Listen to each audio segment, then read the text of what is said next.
Welcome to the show that teaches you the things your parents and teachers are too afraid to, the Helios blog. Today, Mikhaila Peterson talks about dating advice, hookup culture, and foster care.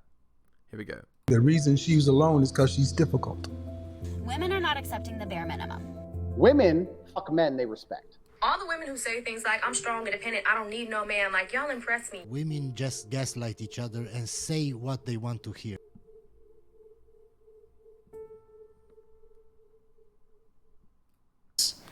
Blue-collar town in Northern California called Red Bluff. It's kind of dusty, working-class town. And I didn't know this at the time, but I was kind of adopted into this community at an unusual point, I think, in American history. So this was the late 90s. And Mikhaila, more and more plastic procedures. I sort of had this front row seat into witnessing the ongoing kind of fragmentation of working class families across the U.S. and probably in the Western world at large. So my adoptive parents divorced about 18 months after the adoption. Oh my gosh. Which was really, by this point how old was I at this point? I was 9 years old, and the divorce, it was difficult, but I figured, okay, I still have my mom and my dad. But then my adoptive father, subsequently stopped speaking with me after the divorce. And so this was really hard on me. Rob, yeah, this is so bad. I know. It's so bad. Yeah. And so at 9 years old, by this point, I'm being raised by my adoptive mom, single mom. We moved into this duplex.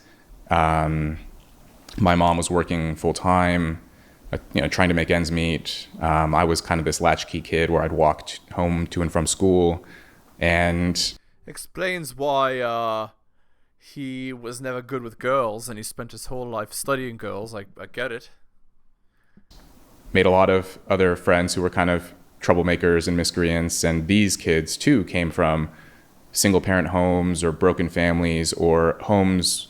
I had one friend who was raised by his grandmother because his mom was addicted to drugs and his dad was in prison.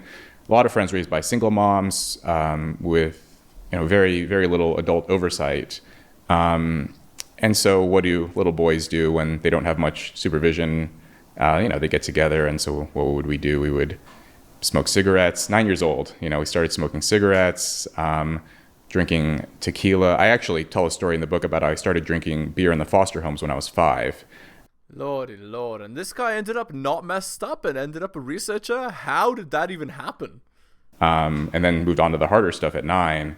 And then, I had friends who had older cousins who could hook us up with like generic Vicodin or weed or pills or what have you. Sometimes we just go to the gas station down the street and buy some cold medicine. And if you drink enough cold medicine, you'll start to feel funny. And we learned that. There's a lot more to this, which we can get into. But I can fast forward just, when I was 17, I barely graduated high school. Like a C- average, just sort of, it was bottom third of my class. And I knew I wasn't in a position to go to college. So I enlisted in the Air Force. And from there, there were some missteps and some hiccups along the way, but I did manage to, become something resembling a mature adult. And then went on to Yale on the GI Bill and I see. So the army saved this guy's life, huh? Gave him some actual discipline? Onward from there. But it's funny. So my mother, my birth mother, she was from Seoul, from South Korea. And she came to the U.S. as a young woman. And she was, her father, my grandfather, sent her here to study. But she was in L.A., and I think she got here in like the early 80s, maybe the late 70s, and started partying. And, Lovely. I think there were moments where she tried to stop, and, eventually that life did consume her. So she was deported back to South Korea when I was in the foster care system in L.A.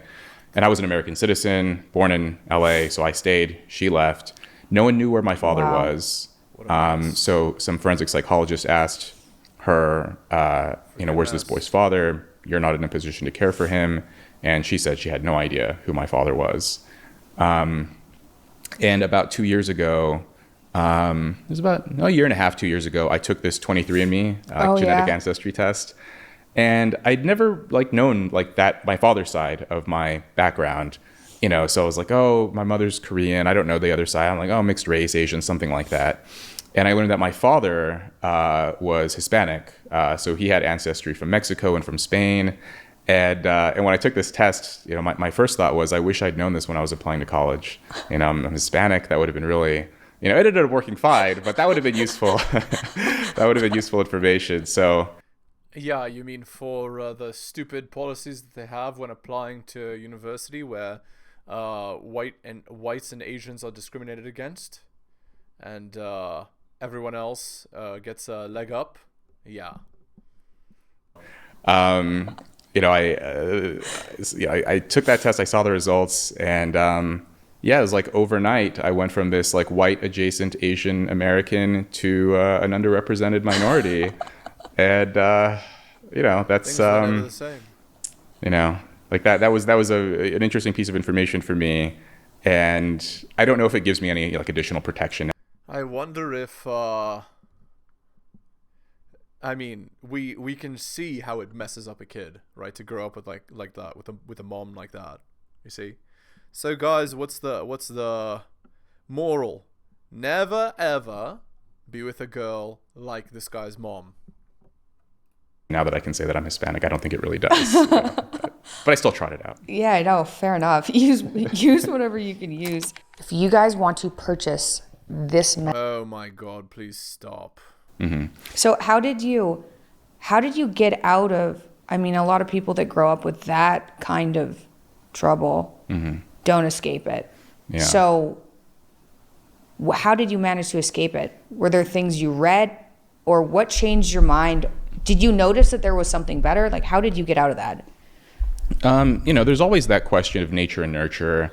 You know, I studied psychology, and a lot of people who are interested in, you know, cognitive psychology and psychometrics and those kinds of things. Of course, there is kind of a genetic component to academic ability and intelligence and those kinds of things. But one thing that I try to stress in my book is that academic ability is necessary but not sufficient to do well in school. So in other words, you can have a really bright little kid, but if they are mired in squalor and chaos and neglect, that potential will never reveal itself, right? Now, that's not the same thing as saying every kid is special and every kid is a genius if you just put them in the right environment. I'm just saying that if you do have a kid who is a genius, but they're in the wrong environment, you'll never see that genius, or whatever. I'm not calling myself a genius, but you know what I mean. Like the ability express itself. Yeah. And so when I was in my final foster home, this was the 7th foster home. There's no way he's a genius. I lived in LA. I was doing so badly in school, partially because I was changing homes all the time and changing school districts, changing schools. So you can imagine, like, I didn't know how to read structure. By this point. You know, I was in 2nd grade, I didn't know how to read. And so my social worker and the teacher, they spoke with each other, my foster mother. So eventually they sent a psychologist over to test me to see if I had a learning disability. And I took an IQ test, and I scored. So I have the results now. So after I became an adult, my adoptive mother gave me this like very thick file, all these documents from my time in the system. And I'm looking at my results, and I scored below average overall. I scored way below. I scored like, I don't know what it was, like a 78 or something on the verbal section, which is like, you know, more than a standard deviation below average. And so, you know, I'm looking at these results, and overall it was like, you know, it was below average, but not wildly so. So they just sort of kept me in the same class. They didn't put me in like a special needs class. But quite obviously, like, the reason why my scores were what they were is because no one was reading to me at home. I had no reason to be motivated to try in school. I can't believe that they gave you an IQ test being like, what could the other problem be? Like, maybe it's him. Yeah. Like, yeah. Well, that's wow. Yeah. How did in the foster care system, why did you end up, is that normal for a foster care kid to get switched that many times, or is that extremely unfortunate? Well, both? It's both. So usually what happens for kids in foster care is that someone from the family of origin eventually re-enters the picture. So it could be, you know, a lot of these kids are placed in care and they're raised by single moms, but then the mom, often it's drug addiction or mental illness or something, or mental illness brought on as a result of drug addiction. Indeed. But a lot of these kids, they go into the system, maybe the mother sobers up, re-enters and says, okay, I can take care of the kid, or maybe the father suddenly appears, or an aunt or a grandmother. Someone eventually says, okay. Well, Mikhaila's sniffing a lot, so could it be that she's on the baking soda? Okay, I'll take custody of the child. But she could also be sick. In my case, that wasn't a possibility. And so the way that this foster system has been set up is so that,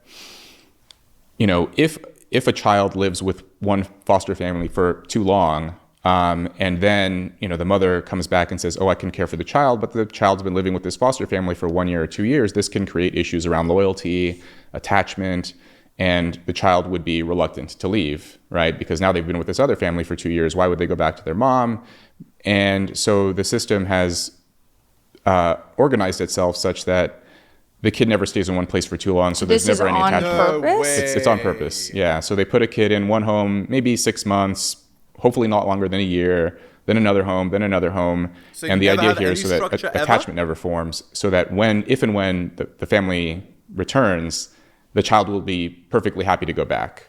But in my case, that was never going to happen, right? And so I should have actually been placed into the, I should have been placed for adoption much sooner. But, the LA County foster system is so overburdened and stressed that no one actually carefully read my file and recognized that was, that I was never going to be returned with my mother. So, yeah, and this is happening to a lot of kids even today. That's horrifying. Yeah. Oh, that's terrible. Yeah. Okay, so we were talking, yeah, that's terrible. I didn't realize that was how the foster care system worked. Yeah, and it's probably at least as bad, if not worse. I mean, it was bad when I was going through it in the 90s. So Rolo says that the two reasons that men divorce, that men break up families, is illicit substances and criminality, right?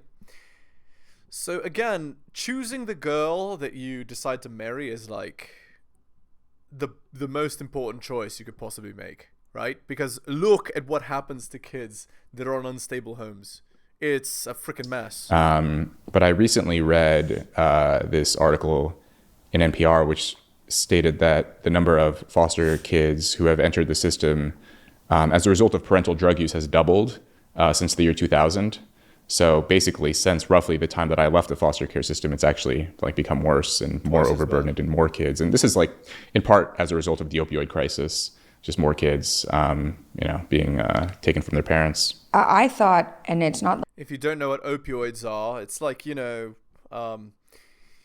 codeine and heroin and that sort of thing, and fentanyl. These are opioids.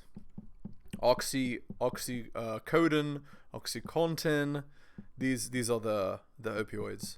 And I don't know if you know, but in the United States, the doctors purposely prescribed opioids to some people they didn't need to prescribe in order for the pharmaceutical companies to make more money.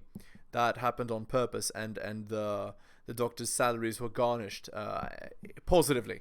They gained money by doing this, so it was very corrupt. I think to some extent, even today, it's still corrupt in that manner. I had done any research into this at all, but I guess I assumed that kids that were put into the foster care system were put in there while they were also on an adoption list. So as an interim period until somebody wanted to adopt them. That's not it. No, because again, a lot of these kids, they, there's no reason to put them up for adoption because of the possibility that someone from their family will take custody. That's usually the main idea. But no, that's only the case for someone who steps in and recognizes that that's not going to happen. And then they, take the steps necessary to put the kid into the adoption system, which is what happened with me. So at some point in my final foster home, in my seventh home, I had to see a child psychiatrist. And this is just sort of court mandated. Every so often, the foster kid just has to get a mental health checkup. But this doctor that I saw, carefully read my file and saw, oh, like there's no parent for this kid. And then he wrote like a sternly worded letter to the state suggesting that I needed to be put up for adoption. Oh my and gosh. then like I was adopted like 6 months after that. So Wow. yeah, Life in the hands of the government. That's horrifying. yeah, exactly. That's what it is. Yeah. Okay. Wow. So anyway, we're talking about how you got out of that. You enlisted in the Army. Air Force. Yeah. But what happened? Like, what happened to all your friends in high school? Do you know? Yeah. Like, did any of them kind of make it out too? Not really. So one thing that I tried So he's the statistical exception. to do with He's an trouble outlier. is, so there's multiple ways you can read this. One would be this: there is this sort of conventional, like bootstraps narrative of, oh, there was this kid and he was in foster care and he grew up poor and then he just turned his life around and became very successful. And that is that's a reasonable reading. That is what happened. But I wanted to also describe the lives of my friends and to tell the reader that my outcome is not the typical outcome, and it's not an outcome you can expect for most kids Indeed. who grew up that way. And so I had 5 close friends in high school growing up. And yeah, so I had 2 friends raised by single moms, 1 friend raised by a single dad, another friend I mentioned, he was raised by his grandmother. And this is like a very common picture of what families look like now in working class and poor environments now. And so, I do this kind of epilogue thing at the end of the book where I describe how, 2 of my friends went to prison. I had another friend who was shot to death. I had another friend who, he worked kind of menial jobs for a while, and he was kind of like in and out of community college. Eventually he joined the Air Force just like I had. And then he kind of, he did 6 years and then went back to his old life, and he's okay, but he's still like he's not flourishing. And that is kind of like the typical outcome of someone, even if they join the military and get out, they do kind of return and revert back to old habits and live the life that they were living before, although perhaps not, the bad habits aren't quite as pronounced. And so, I'm the only one who like went to college or university. I try to remember, that I'm But still, 5 is not a statistically significant sample. It needs to be around 50. But very much this kind of statistical anomaly, and that, toward the end, I think in the final chapter, I try to make sense a little bit of how social mobility, how we should be thinking about it. And I'm not entirely convinced. So I mentioned I barely graduated high school, and I was by far the most academically oriented of all my friends. I was the only one who read books for pleasure. I would practice the math exercises in the textbook for fun. I wouldn't do the homework, and I wouldn't like actually do the things they asked me to. But if something interested me, I would start like playing around with it or reading or just engaging with the teacher sometimes. None of my friends did anything like that. So I'm not convinced that even if you had put my friends in the most well-resourced, private school, amazing parents, everything, that they would have necessarily gone on to college. I'm skeptical that path is the right one for everyone. But I do think that had they been raised in a different environment with different values, with different role models and incentives around them, that the 2 friends who went to prison probably wouldn't have gone to prison. My 1 friend who was shot probably wouldn't have gotten shot, right? So I don't know how much we can raise the ceiling as far as, enhancing social mobility, but I think we could raise the floor as far as how far down a lot of these guys. I swear I heard, was it Skinner, B.F. Skinner? He said, give me anyone, and I can turn them however you want. Like I could turn, a potential like winner into a criminal and so on. Like upbringing is that important. I forgot who it was. Someone in the comments can give me a quote. But there was a famous psychologist that said that about nurture, right? Related to children's Guys lives. fall. Okay, let's talk about J.D. Vance for a bit. Sure. So we are you familiar with him? I actually, I don't know if this is embarrassing or not. I hadn't heard of him until Trump mentioned him. So what do you think of him? What do you think of his book? Yeah, I've met with JD Vance a couple of times, very brief conversations, and yeah, came away very impressed with him. He's obviously a very smart person, just listen to him and speak with him. And he was also helpful for me in the early stages when I was writing Troubled. So yeah, I have this, the story behind my connection with him. I wrote this New York Times op-ed in 2018, which was like a very sort of brief summary of my life and some of the lessons that I had learned. And that was published in 2018. And then JD's wife contacted me saying that she had read it, and then she connected me with JD. Oh, cool. Yeah. And so, yeah, I spoke with him for a while, and he gave me some advice because by that point, literary agents were contacting me about, as a result of that op-ed, asking me if I wanted to write a book. JD gave me some writing advice, some advice on sort of navigating the publishing system. And then, yeah, he was kind enough. He and his wife were both kind enough to read my book. JD offered a very nice blurb and endorsement of Troubled. And wow. Yeah, I mean, he's just a rare figure in American life where you can start, as poor as you can be in the U.S. in very rough circumstances in rural Ohio, and then through fortune and effort and so on, he joined the Marines and went on to Ohio State, and then went to Yale Law School, and he had a successful business career. And so it is a very kind of classic American story, and for those reasons, on a personal level, I like him.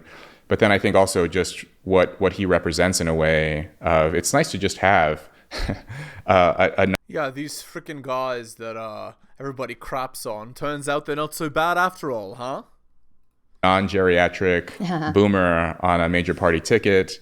I think he's the first millennial on a major party ticket. He's 39. He's young. He's got a wife and young kids, and there is that kind of youthful aura around him that you don't get from someone like Trump, and definitely someone like Biden, right? Yeah. So. Yeah. No, it's exciting. Yeah, and his book is great too. Like I do recommend Hillbilly LG. I read that years before I wrote Troubled, and that was one of the books. That one and this other book that I had read by another young person, Educated by Tara Westover. Those two books did get me sort of slowly on the path of thinking, okay, these two young people who had very difficult lives wrote these amazing books. Maybe I could do something like that. And that's really cool. Yeah. Yeah, that's very cool. Yeah. Okay, I want to get in. So, listeners, what I want to tell you, maybe some motivation, is most things are possible. The only thing is they're not easy to attain. They're only attainable through work and effort, sadly. Into psychology a bit. Sure. Oh, but first, before we do that, you filmed a course for Peterson Academy. I did, yeah. And we just showed you the trailer. What did you think? When you suggested we watch the trailer, I was nervous. I'm like, oh, I'm going to be embarrassed. It's always hard, for me at least, to watch myself on camera. But as soon as you started playing, I'm like, whoa, this is really good. This is, I wanted to share it right away. And yeah, the style, the cinematography, the music. I think I mentioned, it sounded like it was scored by Hans Zimmer. Like I watched some of the other trailers. It looks, cinematic in the quality. So yeah, I'll be one of the first to sign up for it. I'm glad you liked it. Yeah. Your course I've seen, but I haven't watched the whole course. Mm-hmm. This is like 8 hours of content. Mm-hmm. I haven't done it, but we've watched a lot of your course. Your course is really good. It's really good. Psychology of status. Yeah, psychology of social status, and they did 6 lectures and just advertising their own crap. 2 ads in one video. It was great. Okay, for your psychology background, I want to ask you some relationship questions. What's your perspective on the rise of non-traditional relationship models? Do you think that people are moving towards polyamory, or is that just one subsect of society? Women are. What are your views on that? I saw this article in the New Yorker 6 months ago maybe, and it said something like, the rise of poly. I read the whole article. Not once did they cite a single statistic. it was like citing like TV shows and Netflix and movies and books. You know, there was the memoir by they called her the Park Slope mom, who wrote about her experiences in a poly marriage. But I'm like, where's the data? You know, I'm a psychologist, I'm a social scientist. I want to know, like, what does the survey data say? Are there sort of shifts in the trend lines over time? Generationally, are there any differences? I haven't seen anything like that. I saw one poll maybe a year and a half ago, which did suggest among Zoomers, Gen Z, that some of them are more open to this. But I don't know. Like, I don't know if this is just a fad, if it's fleeting. Yeah, at least among the young people I interact with, it doesn't really seem... It seems like a subculture, and maybe it's always been that way, that kind of subculture where only now we're just hearing more about it. Most young people, it seems to me, do still want a kind of conventional relationship, you know, pair bond, as the evolutionary psychologists call it, one person who they're committed to and who they know is committed to them. Are there any statistics that's showing for a subset of people non-monogamous relationships work, or is that just what some non-monogamous people say? I'm not familiar with any stats on that question of what are the predictors of a successful non-monogamous. For women, you're gonna end up damaged and destroyed. Girls just don't work that way, right? Women are, you know, they want to have one superior man. For men, it could work if you're high enough status, but the girl will tolerate it. She won't necessarily accept it. That's how it goes. She won't love you as she would, let's say, if you were monogamous. But she also won't leave because the benefits are too high, right? So there's that. Okay, let's end the video there. Hit the like, hit the sub, hit all for notifications. Buy my books like Hunter M, Adrian R, Tom and Bobby, Dylan, Renaissance Press, Brian, Andrew, Alan, Armani, and Nicholas. Shout outs to you, most recent purchaser of both my books, Strategist Guide to Seduction and Quotes to Live By. Thank you. My books can be bought at bit.ly/heliosbooks. Looking for coaching services, I do offer them at my email. There it is, theheliosblog@gmail.com. And I do offer early access content on my Patreon. That's patreon.com/theheliosblog. Thank you so much for listening, guys, especially if you listen to the end. I really do appreciate it. Take care of yourselves, and I'll see you next time.